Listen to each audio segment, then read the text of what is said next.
So yeah, my gun is legal.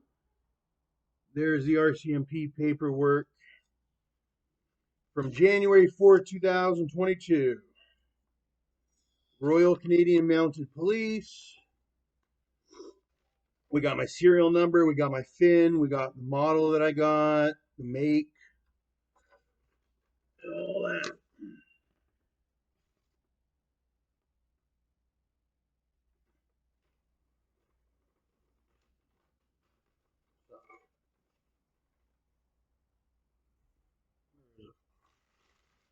First gun that I've ever owned in Canada, like a real deal gun. It's a real deal. I have my pellet guns, all that, but not something that shoots cartridges and bullets. I got a pocket holster for it and all that.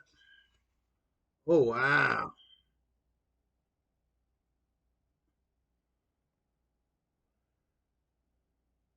Yep, it's a real deal 38 or 32, sorry. It's 32 walnut grips and all that.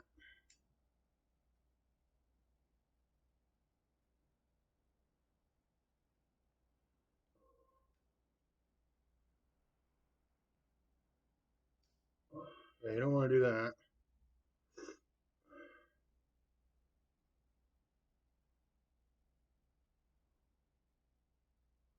It'll take some learning to do with it, but it's pretty relatively simple. But I'm not here to teach you. Old gun. This gun is from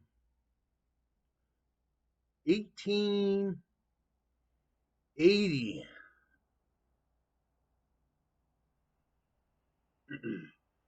Actually, a really good condition, 1880, whatever, 32. So you know what happened was I was living here in Canada, born here in Canada, but I came back from the United States and hey, I hadn't known anything about the gun market here in Canada, and I had a small pellet gun, and I also had a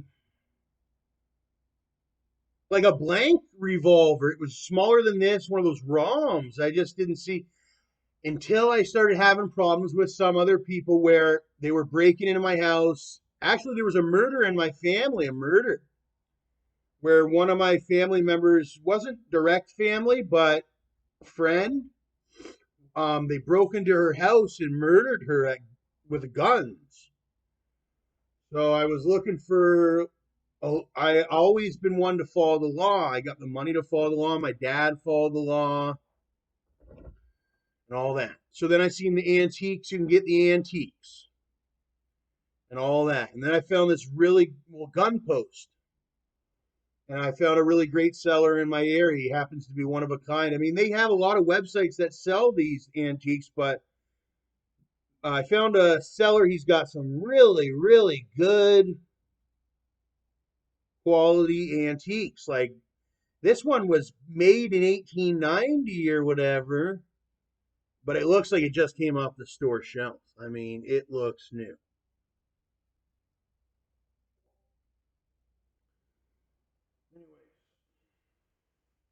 But a lot of them aren't new like that. They are rusted and all that. So it was sort of a hard bet. And this cost me $1,300 just for the piece. It being the quality it is and everything. $1,300. If you have your PAL, you can get a PAL rated gun and you can go get one of your semi automatics, your brand new shotguns, your brand new rifles, whatever.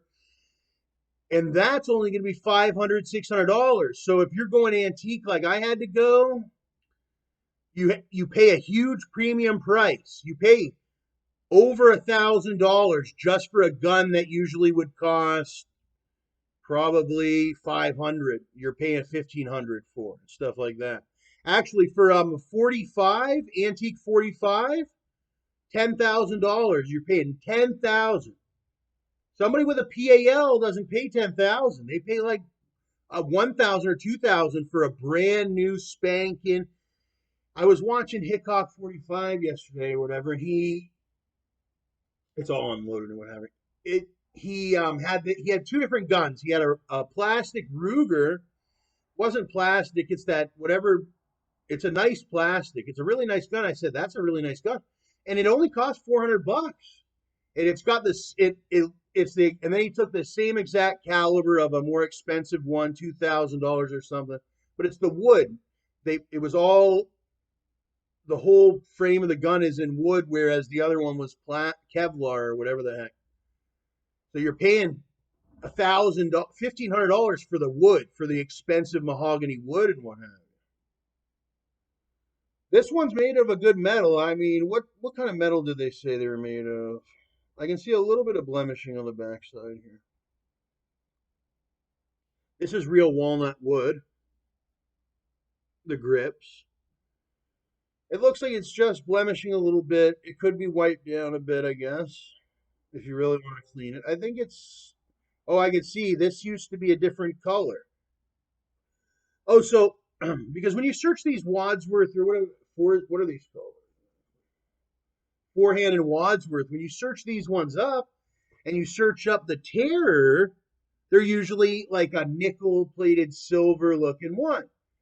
But then I seen this one and then the Bulldogs, and they were like darker, almost like I didn't know what it was, steel or something. But it looks like that over time it used to be that nickel plated silver, and that nickel plating is rubbed off, and then underneath the nickel plating was steel, it looks like, or something. This, yeah, it looks like some hard Chicago. That's what I said. This one looks like the Chicago outfit type of revolver. 6-shot, 32, and it's more mafioso, the stylistic design of it or what have you. It's more somebody that stays home a lot or what have you. It looks like it's a good gun to put on the desk. Compared to that, there was another one that he was selling that was all silver or whatever that looked like it was more of a gun that you would go to the range and shoot all the time. I wanted something that would sit at with me at my desk or wherever I was, but could also fit in your pocket into a pocket holster and whatnot. So it's not a Dillinger. My dad said, "Oh, it's Dillinger, da da da," but it's not a Dillinger. They do sell. You can get Dillingers here in Canada, over and unders, double barrels, all that. But you're talking at least $1,000. And but this is a 32 pocket revolver. It's not a Dillinger, but it does fit in the pocket. Look at it, it's smaller than my hand. About the same size. It's almost like it was designed. It was waiting for me this whole entire time from the 1800s. So it's got a pretty good mechanism here. I guess you pull this up. This comes out. I've never used it. And then this one goes. And then your cylinder can come out. You can also speed load it. It reminds me a lot of my father, this one here.